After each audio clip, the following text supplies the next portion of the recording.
Good afternoon hello everyone, welcome back to my channel Supriti's lifestyle and Kabita. আশা করি সবাই খুব ভালো আছেন। আজ আমরা চলে এলাম নতুন ভিডিওতে। আজ আমি একজন হেরে যাওয়া বাবার কাহিনী আপনাদের সামনে তুলে ধরব। একজন ভদ্রলোক, তিনি খুবই উচ্চশিক্ষিত এবং সরকারি চাকরিরত ছিলেন। বর্তমানে উনি পেনশনার। ওনার 4 ছেলে এবং 2 মেয়ে। প্রত্যেক ছেলে মেয়েকে উনি শিক্ষিত করেছেন, উচ্চশিক্ষায় শিক্ষিত করেছেন। তো প্রত্যেক ছেলে মেয়েকে শিক্ষিত করেছেন ঠিকই। 4 ছেলের মধ্যে 3 ছেলেই ভালো চাকরি করেন, ভালো হাইফাই লেভেলে চাকরি করেন এবং এক ছেলে চাকরি করেন না। তাকে অনেক চেষ্টা করেছেন চাকরি করানোর জন্য। তো সে এতটাই ফাঁকিবাজ, কোনো রকমে পড়াশোনা করেছেন, গ্রাজুয়েশন, তারপর অন্যান্য কিছু ডিগ্রি করেছেন, কিন্তু সে এতটাই বদমাইশ আর এতটাই উচ্ছৃঙ্খল, কোনোভাবেই তাকে বশে আনতে পারেননি। তাকে অনেক চেষ্টা করেছেন চাকরি করানোর জন্য, কিন্তু কোনোভাবেই কথা শোনেননি। চাকরির নাম দিয়ে এদিক ওদিক ঘুরে বেড়িয়েছেন, চাকরির পরীক্ষা দিতে গিয়ে কিংবা কোনোভাবেই বশে আনতে পারেননি। তারপরে বিয়ে করে বসলেন।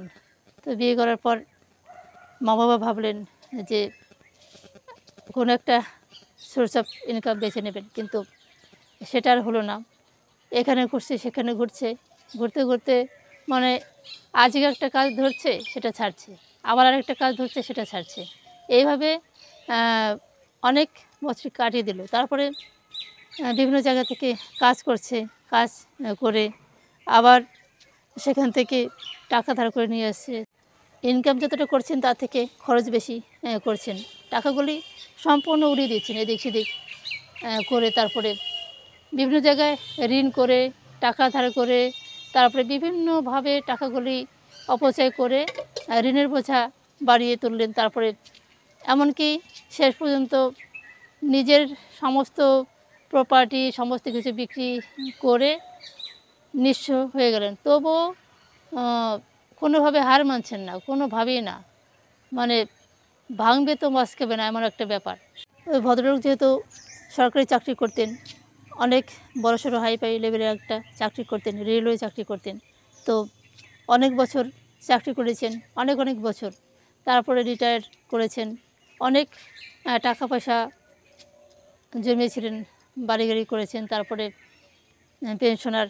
তো তার 4 ছেলের মধ্যে 3 ছেলেকে ভালো জায়গায় পৌঁছে দিতে পেরেছেন, ভালো চাকরি করেন এবং মেয়েরাও চাকরি করেন, অনেক কিছু জীবনে পেয়েছেন। কিন্তু একটা ছেলের জন্য সে হাহাকার করে মরছে, তাকে কোনোভাবেই শিক্ষিত করতে পারেননি। তারপরে শিক্ষিত করতে বলতে শিক্ষিত করেছেন ঠিকই, ওদের মতো অতটা শিক্ষিত হয়নি, ওইভাবে পড়াশোনা করেনি কোনোভাবে। তারপরে আবার কোনোভাবে ভেবেছিল যে কোনো একটা চাকরিতে যদি রত হয় তো ভদ্রলোক ও তার স্ত্রী শান্তি পাবেন, তার ভাই বোনেরাও শান্তি পাবে, এটা ভেবেছিল। কিন্তু কোনোভাবেই হলো না, কোনোভাবেই সেই জায়গাটা পৌঁছাতে পারলো না।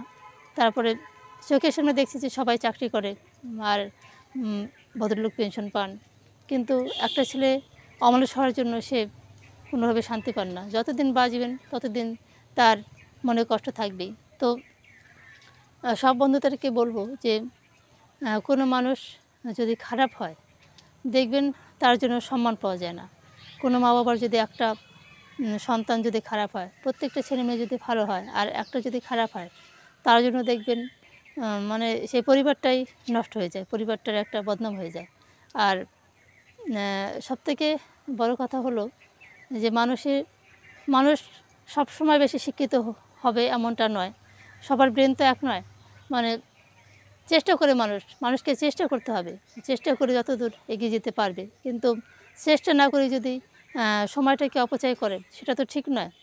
তো মা বাবা চেয়েছিল যে তাকে ভালো একটা জায়গায় পৌঁছে দিতে, হলো না। তারপরে শেষ পর্যন্ত কী হলো, তার সমস্ত প্রপার্টি, সমস্ত কিছু, যত টাকা পয়সা যা ছিল সমস্ত কিছু একদম নিঃশেষ করে দিল, এবং একদম প্রপার্টি সমস্ত কিছু শেষ করে দিল। এমনকি একটা বাড়ি ঘর কিছুই করতে পারলো না, একদম পথের ভিখারি হয়ে গেল। তবুও একটা কথা বন্ধুরা, যে হার মানবে না, ভাঙবে তো মস্কাবে না, আমার একটা ব্যাপার।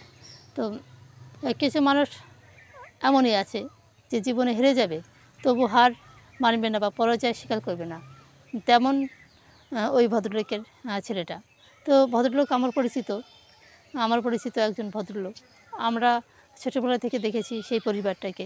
অনেক কষ্টে মানুষ হয়েছে তারা, অনেক কষ্টে পড়াশোনা করেছে, তারপরে সব ছেলেমেয়েকে চাকরি পাইয়েছে। তো একজনের জন্য তার ফ্যামিলিটা একটা বদনামের মধ্যে পড়ে গেল। তো তবুও যদি স্বীকার করে যে আমি কিছু পারলাম না করতে, আমি ভালো হতে চাই, ভালো হব, ভালো পথে এগিয়ে যাব, তারপরে মানুষ দেখবেন একবার হেরে যদি যায়, নিঃস্ব যদি হয়ে যায়, সে যদি স্বীকার করে যে আমি হেরে গেছি, আমার অনেক কিছু শেষ হয়ে গেছে, তো আমি ভালো হতে চাই, ভালো পথে এগিয়ে যেতে চাই, দেখবেন মানুষ যদি ভুল করে অনুশোচনা করে, তো সে কিন্তু ফিরে আসতে পারবে। সে ফিরে আসতে পারবে এবং সে ভালো জায়গায় আবার পৌঁছাতে পারবে। যদি তার সম্পত্তি শেষ হয়ে যায়, যদি তার অর্থ শেষ হয়ে যায়, তারপরে অনেক কিছু শেষ হয়ে যায়, মানে তবুও মানুষের তো একটা বয়স থাকে, মানুষ এগিয়ে যেতে পারে চেষ্টা করলেই। শেষ থেকে শুরু, কথাটা বলে না, শেষ থেকে শুরু। শেষ হয়ে গেলে আবার যদি চেষ্টা করে, তবুও সে এগিয়ে যেতে পারবে। তবুও ভদ্রলোক চেয়েছিলেন যে তার ছেলে আবার যদি ফিরে আসে, যদি ভালো হয়, তবু তার জন্য চেষ্টা করবে, তার জন্য অনেক কিছু করে দেওয়ার চেষ্টা করবে, তার ভালো পথ দেখানোর চেষ্টা করবে। কিন্তু সেটা নয়, সে কখনোই নিজের ভুল বুঝতে পারে না। সমস্ত কিছু শেষ হয়ে গেছে, সমস্ত প্রপার্টি, তারপরে টাকা পয়সা যা ইনকাম করেছে সমস্ত কিছু শেষ হয়ে গেছে। তবুও সে নত স্বীকার করছে না, আর করবেও না। তারপরে সে বলে যে আমি যা করেছি ভালো করেছি। যারা এমন বলে তারা কখনোই কোনোদিন শুধরাবে না, বা তাদের কোনোদিন পরিবর্তন আসবে না, আর জীবনে দাঁড়াতে পারবে না, কিছু করতে পারবে না। তারপরে ভদ্রলোক যতদিন বাঁচবেন এই চিন্তা মাথায় রাখবেন এবং কখনো সুস্থ থাকতে পারবেন না। তো কী আর বলবো বন্ধুরা, মানে কিছু পরিবারে এরকম একটা কলঙ্ক আসে, কলঙ্ক থাকা ছেলে মেয়ে হয়, কী আর করা যাবে। একটা সত্যি কথা কি, এত কিছু শেষ করে দিয়েছে, সমস্ত কিছু শেষ, কিছু আর নেই, তবুও সে মাথা নত করবে না এবং মাথা উঁচু করে বাঁচে যে আমি ঠিক আছি। মানে এটা দেখে নিজেদেরই কেমন লাগে, আমরা শুনি এবং দেখি, ভাবে যে এরা কেমন মানুষ, এত কিছু শেষ করে দিল, আর তবুও সে নত স্বীকার করছে না। সবথেকে একটা প্লাস পয়েন্ট হলো যে কোনো ছেলে বা কোনো পুরুষ যদি খারাপ হয়, তার বুদ্ধি যদি কম থাকে, তার সোর্স অফ ইনকাম যদি কম থাকে, তাহলে তার পাশের মানুষটি যদি ভালো থাকে, তার ওয়াইফ যদি ভালো থাকে, তার স্ত্রী যদি ভালো থাকে, তাহলে দেখবেন একটা খারাপ মানুষও, একটা বোকা মানুষ কিংবা একটা নির্বোধ, কী বলবো, যার যে ভাবে যে কোনো দিন ইনকাম করতে পারবো না, কিছু কী করব, মানে জীবনটাকে ছেলেখেলা ভাবে, সেসব ছেলেপেলেও কিন্তু দাঁড়িয়ে যায় দেখবেন। যদি তার ওয়াইফ, তার পাশের মানুষটা ভালো থাকে, তার জীবনসঙ্গীটা ভালো থাকে, তাহলে কিন্তু সে ঠিক পথে চলে আসে। আর যে ছেলেটা বোকা, নির্বোধ, কি জুয়া খেলে, মদ খায়, তারপরে বিভিন্নভাবে সময়টাকে এবং জীবনটাকে নষ্ট করে, দেখবেন তাদের পাশের মানুষটি, তার ওয়াইফটা যদি খারাপ হয়, যে মাথা উঁচু করে বলে যে আমার হাজব্যান্ড যেটা করছে ঠিকই করছে, পুরুষ মানুষ মদ না খেলে হয় কিংবা বিড়ি না খেলে হয়, আর পুরুষ মানুষ তো করবেই, তারপরে কোথা থেকে টাকা ধার করে তারপরে জুয়া খেলে আসছে, তবু বলবে যে পুরুষ মানুষ যা করেছে। তারপর বন্ধুরা একটা কথা হলো যে ওই সব ওয়াইফকে কেউ যদি বলে যে তোমার হাজব্যান্ড দেখো এমন মদ খেয়েছে কিংবা গাঁজা খেয়েছে, কি জুয়া খেলছে, তখন ওসব মহিলারা দেখবেন অন্যকে ধমকে তাকে অপমান করে তাড়িয়ে দেবে, যে আমার হাজব্যান্ড যেটা করছে ঠিক করছে, আমার হাজব্যান্ড কী করলো না করলো সেটা তোমাদেরকে মাথা ঘামাতে হবে, আমার হাজব্যান্ড যা করে করুক গা। নিজের হাজব্যান্ডের ভুলটা ধরতে পারছে না এবং তার ভুল জানা সত্ত্বেও তাকে শাসন করছে না, তাকে ফিরে আনার চেষ্টা করছে না, সেই সব পরিবার কখনো উঠতে পারবে না। যা কিছু আছে সেটা তো শেষ হবেই, প্রপার্টি বলুন, বাড়িঘর বলুন, সমস্ত কিছু একটা সময় শেষ হয়ে যাবে। কোনো সোর্স অফ ইনকাম যদি না থাকে, যে কোনো একটা জায়গা থেকে কিছু টাকা পয়সা আনবে, তারপরে সংসার চালাবে, সেই পরিস্থিতিটা যদি না থাকে তাহলে দেখবেন নিজের যা কিছু আছে সেটাই বিক্রি করতে করতে একটা সময় সে নিঃস্ব হয়ে যাবে। তো এরকমই একজন ভদ্রলোকের ভাগ্যে জুটেছে আমার একজন ছেলে। তো কী আর করা যাবে। যে ভদ্রলোকের কথা আমি বললাম তিনি খুবই ভালো মনের মানুষ এবং বড় মাপের মানুষ, অনেক শিক্ষিত এবং এখন তার অনেক বয়স। তবুও যতদিন বাঁচবেন এটাই দেখে যাবেন যে তিনি তার একটা ছেলেকে ঠিক জায়গায় পৌঁছাতে পারেননি। সেটা তার দোষ নয়, সেটা তার ভাগ্যের দোষ। তো বন্ধুরা, সবাইকেই বলবো একটা কথা, যে এ সমস্ত মানুষদের সাথে কখনো পারবেন না। যারা নিজ থেকে ভালো না হয় তাদেরকে কখনো ভালো করা যায় না। আর একটা সত্যি কথা যেটা, সেই মানুষটার পাশের যে মানুষটা, তার সহধর্মিণী বলুন, তার স্ত্রী বা ওয়াইফ, সে যদি ভালো না হয় তাহলে কখনোই তার পরিবার ভালো হবে না। তো বন্ধুরা, সবাইকে একটা কথা বলবো যে নিজের পরিবারের মানুষগুলি যদি ভালো হয় তো ভালো হয়। আর একটা মানুষ খারাপ হলে তার পাশের মানুষটাকে ভালো করার দায়িত্ব সবারই থাকে। তো কিছু মানুষকে কখনোই ভালো করা যায় না।